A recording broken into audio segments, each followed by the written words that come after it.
Hello, everyone, and welcome again. Welcome back, rather, to the inaugural U Online Open House. If you are just joining us, my name is Tori Brignolo, and I'm a Senior Enrollment Advisor with University of Miami U Online's online graduate programs.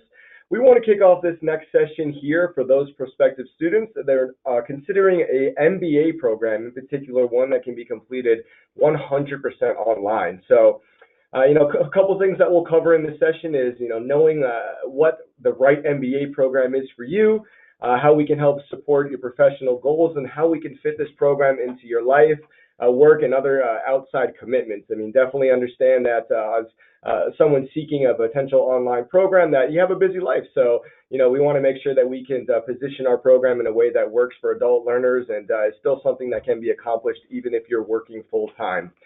So here with our session to tell us about the differences between the University of Miami's on-campus as well as online MBA programs is the faculty director, Tallys Yunes. And I'm going to give you a brief background, and I'll give him an opportunity to introduce himself to y'all. So Tallys holds a PhD in operations research from Carnegie Mellon, and he's joined the University of Miami in 2005. He's also a 12-time, yes, I said it, 12-time winner of the Miami Business School's Excellent in Teaching Award. And we are certainly thankful to have him with us today and be a part of the University of Miami. Thank you so much for being here, Professor. And I want to have you, introduce yourself to our attendees here and give a little bit of background on yourself. Thank you, Tori. Thank you, everyone, for being here today. I'm happy to be here and answer any questions I can. As Tori said, I'm a professor here. I've been here since 2005. I haven't had the chance to teach in the online program yet, but I'm the director of both the online and the on-campus programs. And I have a lot of fun doing these things because I get to interact with students and hear about what they think of the programs, and we are trying to constantly make things better.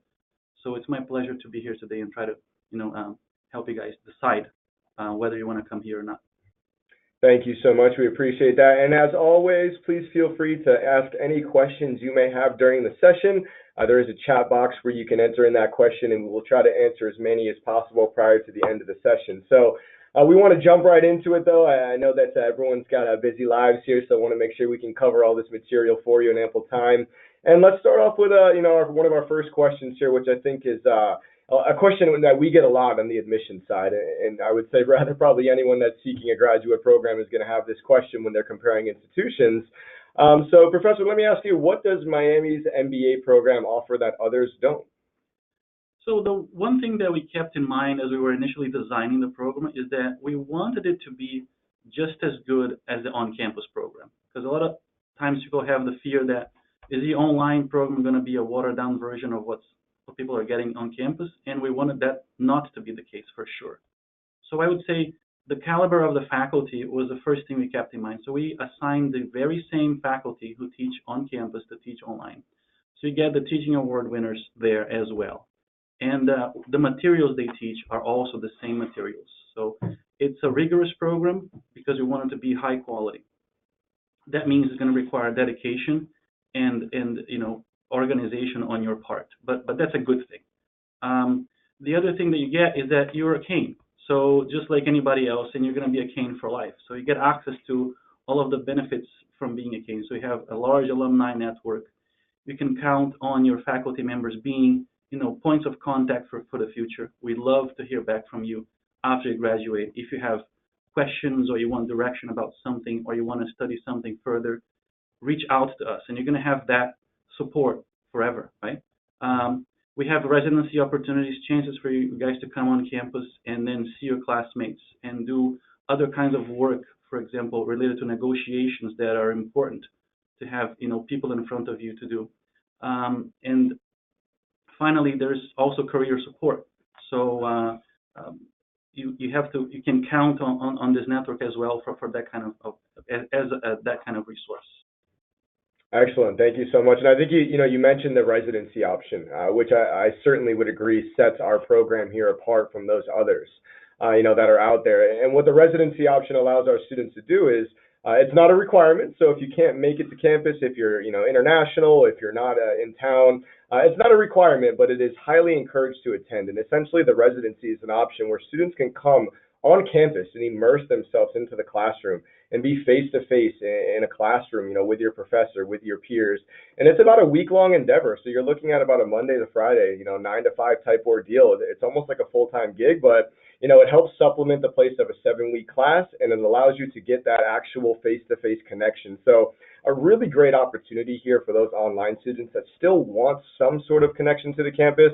In regards to actually being physical on campus, because obviously, as we've mentioned in our prior sessions, you'll have the same benefits of networking, as if you were a campus student. However, the residency really gives you a chance to come here and be on campus and participate in this live session, in front of a professor. So I think that that's a really intriguing part of our program, especially for those individuals that want to go outside of the box, and not just be fully online, but have that opportunity to come onto campus. So thank you for expressing that as well.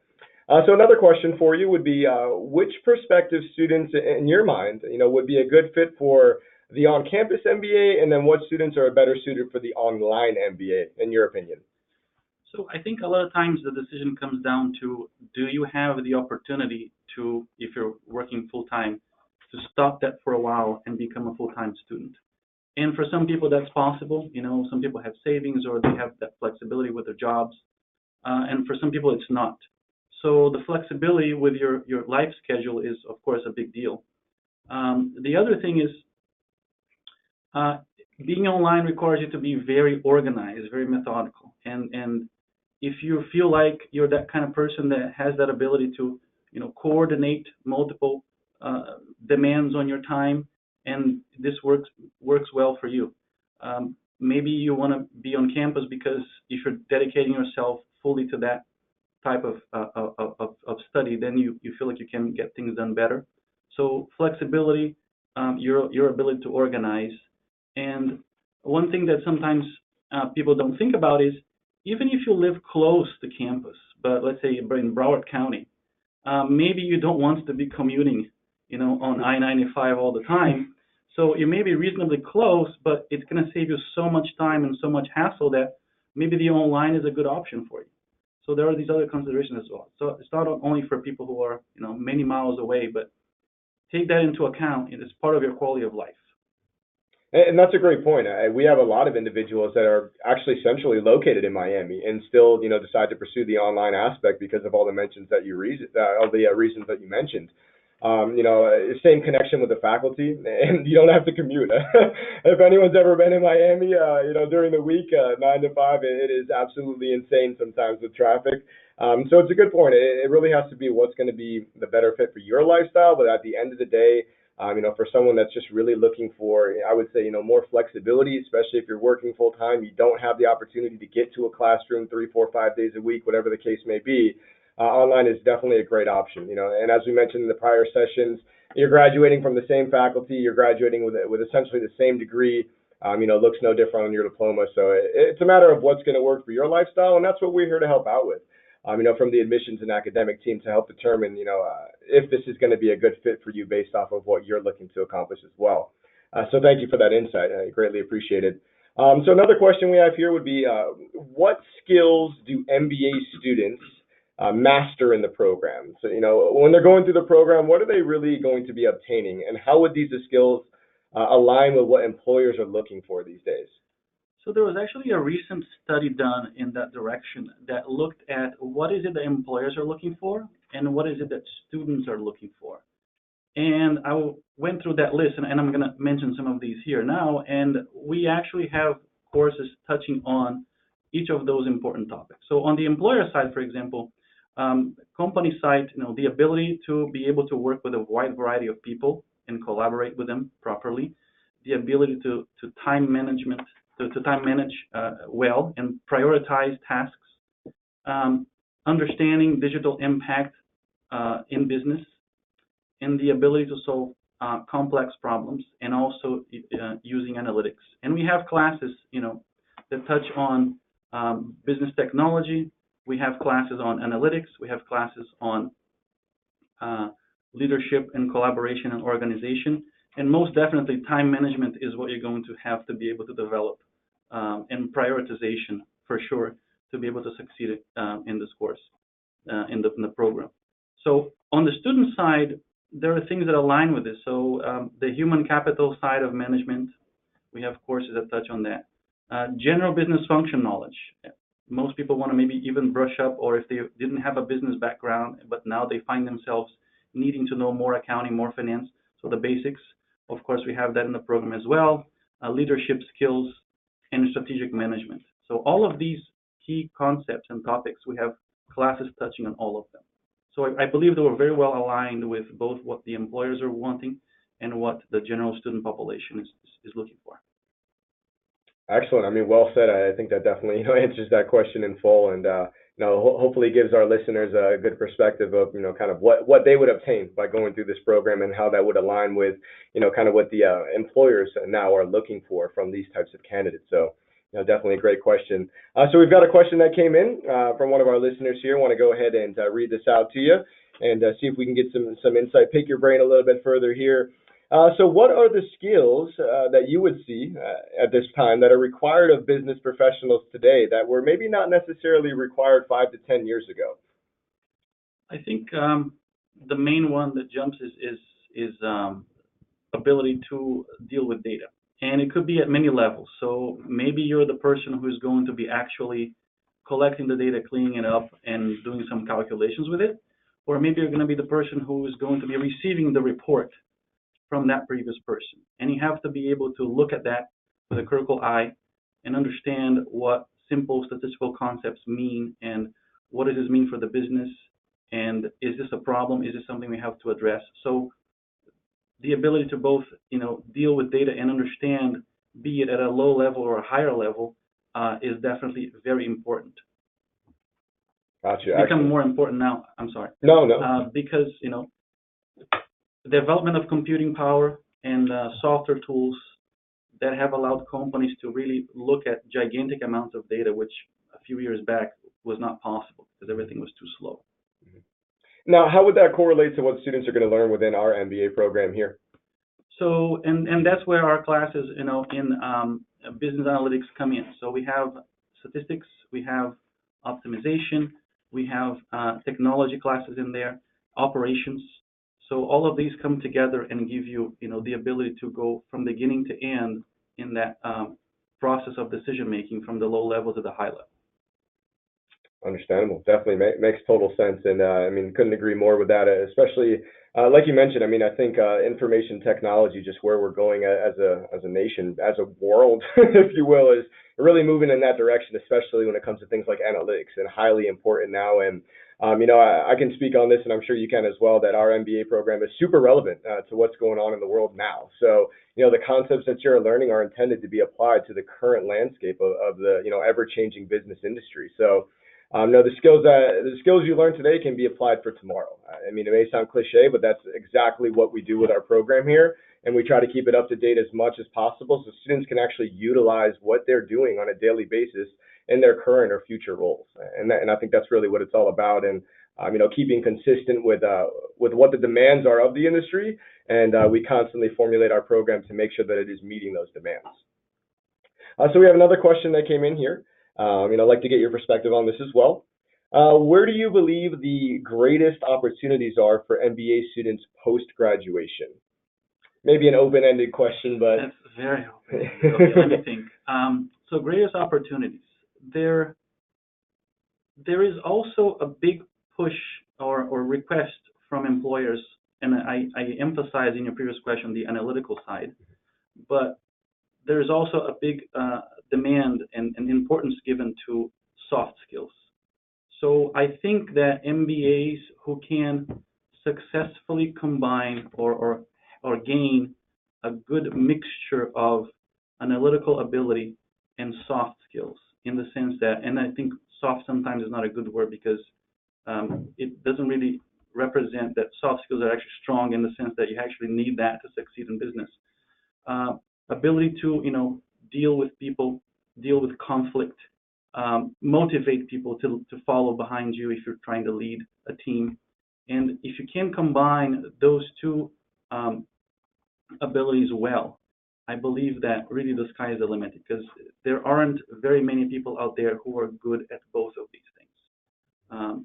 So I think going through a program like this that tries to train you in those two key, I would say, key halves of being a good business manager is going to be really important. Excellent. Yeah, I mean, the soft skills are definitely important. I think they're sometimes overlooked too, right? And I think you have to have a healthy combination of both of those to be a successful leader in business. And you hit the nail, right on the head with that one. So appreciate the answer. Definitely great insight. And I have another question here that came in, and I want to be able to kind of cover this. And I think we can both touch on this as well. What types of career support does the MBA provide? Now, the question would be, is it the same online as on campus? So do students have that same opportunity to get career support as they're going through this program? So career support, I see career support as being many different things together. So there's the Zip Center on campus, and I believe that students would have access to that, and I'm gonna lean on you to confirm that for me, but I think that's true. And the other side of career support, I believe, is the network. So you can still count on the same network that the on-campus students can count on, alumni network, and the network of, the experts, the professors who can help you with, letters of recommendation. They can help you with, perhaps a connection, an initial connection between you and somebody maybe who works for a company that you have interest in learning more about, or perhaps looking for a position there. Your professors are all they're not only research experts in their fields, but many of them also have practical experience as consultants. So they have lots of connections with companies in the area and many times abroad. So that you can also lean on that for your career services. Absolutely. And referring back to your initial point, yes, online students do have the same opportunities to connect with career services here through our Topple Career Center. It's literally designed for individuals to do exactly what was mentioned, things like resume building, interview skills, job search, and job leads. So those opportunities are definitely available even for online students here at the University of Miami. In fact, we actually have our own website, hireacane.com, where job leads are filtered through to alumni, in which students can take advantage of that opportunity as being a student here with the University of Miami. So career support is absolutely there. It's definitely something that we encourage our students to reach out to these departments on campus, when they need this assistance, because again, it is readily available. One thing that we can't stress enough is, as an online student, we want you to feel like you're a part of the university, because you are. You're not being outsourced. You're going to be able to connect with the exact same individuals, and that's just so important to know. So when you ever, if you ever feel disconnected or feel like, hey, I'm not really sure in which direction to go, you just always know that the same facilities and same networking opportunities on campus are also going to be transparent to those online students. And, of course, as we've mentioned in prior sessions, you have an academic advising team and an admissions team here that will help lead you in that direction in the event that you need help with those resources. So definitely great information, and always good to know that you can take advantage of the same resources as an online student. So we are getting a little bit, not too really to the end yet, but we're approaching it. But I do want to get a few more questions out here, see if we can get a couple more answers for our listeners. So let's see. How do you expect an MBA program to evolve over the next couple of years? Excuse me. So how would you expect our MBA program here to evolve over the next couple of years? Do you have any insight on where the program is moving? So you're talking in terms of design of the curriculum and things like that? Sure. Yeah. Okay. So we are in the process of looking at the whole curriculum, both for the on-campus and online. We're doing that together. And the idea is to see, again, look at the market, look at what other schools are doing, and also what these surveys are telling us that the employers are looking for. And wherever we find, things that need changing, maybe we have to add more classes on a certain topic to maybe go deeper. Maybe we can eliminate some classes, or maybe turn them into electives because they used to be core, but not necessarily as important as they were in the past. So this is going to happen soon. And we're always trying to do that, to keep up to date with everything that's happening. There are chances for us to increase the number of electives that are offered, perhaps to allow people to do deeper dives on things. We're also considering, if the idea of the residencies, which from all the feedback that I have received are very well received by the students. Everybody who comes loves it. So potentially we can add one or two more of those to see. We have to see if students feel like they have the chance to come to campus a couple more times. And so all of these things that can enhance the program. Other things that we can do, for example, is we often have interesting events on campus with high-profile speakers coming. And one idea that I was thinking about is perhaps record those lectures and make them available to the online students as well, so they can have the nice experience of, well, the CEO of Carnival Cruise Lines just came here and talked about, leadership or some other topic. And it would be great to provide that for those who can't be present here in person as well. So as you can tell, the wheels are always turning over here in the business school, and they're always thinking about ways to enhance the program and, again, make sure that it's relative to what prospective employers and what prospective students are looking for out of a program. And we're going to continue to do so. The future is bright, and our MBA program here is definitely going to continue to offer these types of opportunities for our students. So this is a great question that just came in, and I think we actually passed over this when it came to the career support, so it's great to refer back to this. With entrepreneurship being such an extremely popular thing in our country right now, how can the MBA program here help someone that would be considering starting their own business? So we have entrepreneurship experts in-house, and there's also the Launchpad on campus, which can help you with that initial process of getting everything started. I actually opened a small consulting company myself, and I went there for them to give me some pointers, and they were super helpful. I know the folks there. So this is one resource that you have, and on campus we also have what's called the business plan competition. And I was also just wondering, maybe we can film some of those and make them available.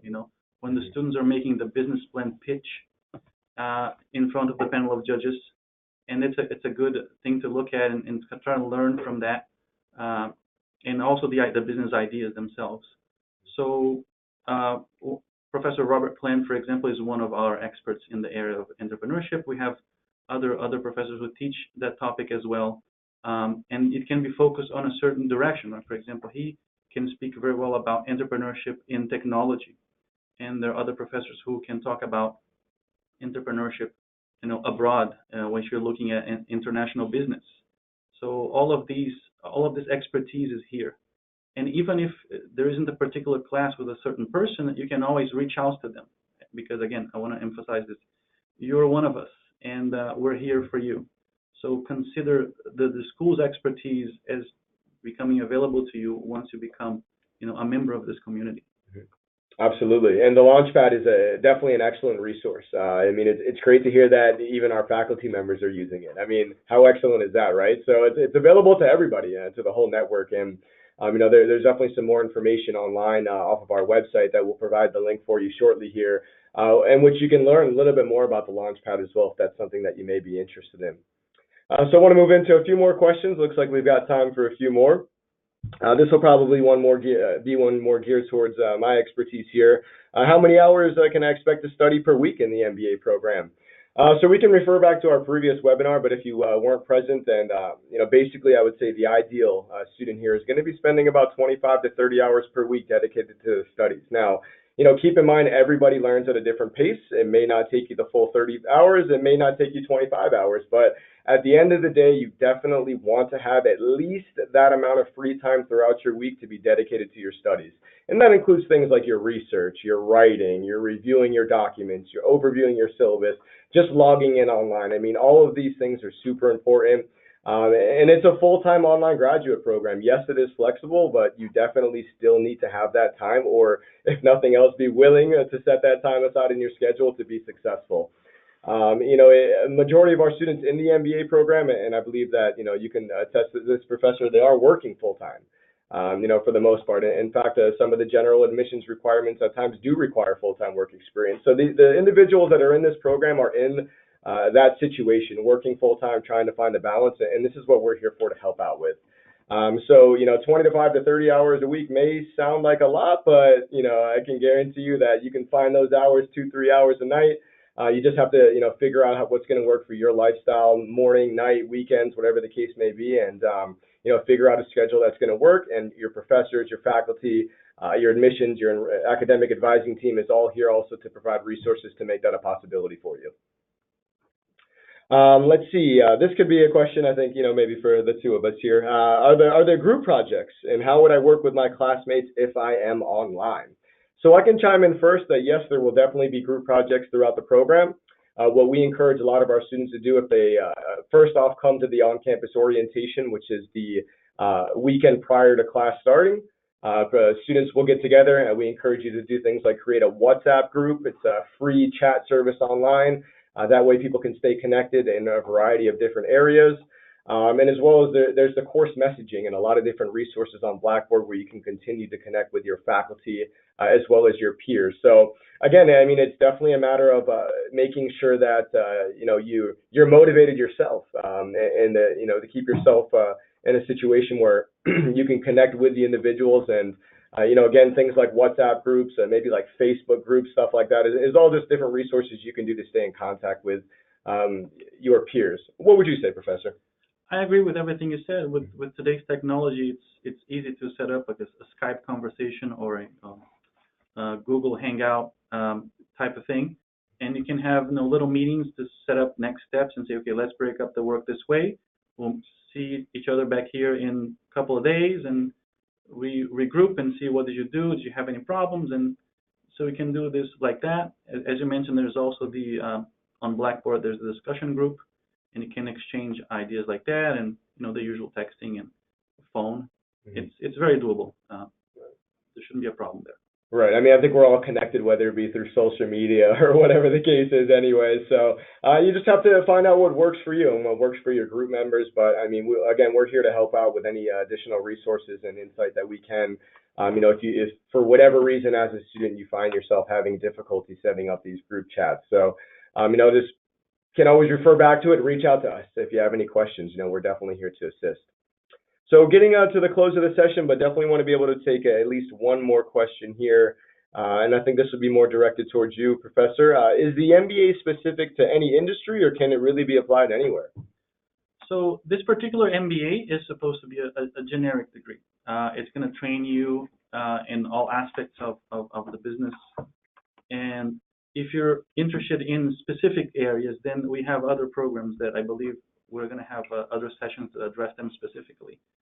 But if what you want is a broader view of business in all its dimensions and touching on the important aspects, this is what the program is about. It's not supposed to be a specialization in any particular area. Gotcha. Excellent, excellent. And just as a closing remark here, what advice would you give to the prospective student looking into this program to know that they can be a successful student in this program? I think the important thing really is commitment and deciding to go for it and sticking with it. There are going to be tough times, but you can go through. I attended a while back an event during one of the orientations where we had students who had graduated speak to the ones that were just coming in, and the overall message was typically the same. There were moments where I thought, I can't do this, but I just kept pushing, and I relied on my colleagues and my professors, and the flexibility helps you with that, but just stay focused. You can do this, and it's going to require hard work, but anything that's worth having requires hard work, and this degree can change your career. So I just believe in yourself, really. Yeah, I think that's a great word of advice. And like you said, if it was easy, everyone would be doing it, right?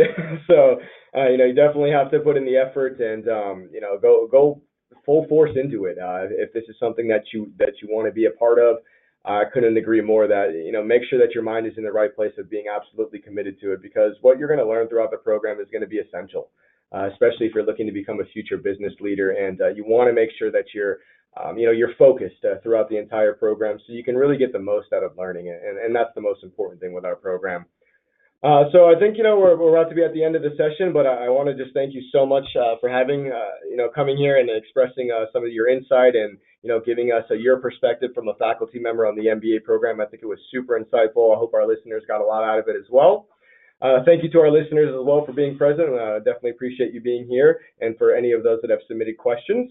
If you are interested in earning an online graduate degree and wondering how to fund it, that's actually going to be our next session, Making Your Degree Affordable, and that'll be at 2 p.m. Eastern.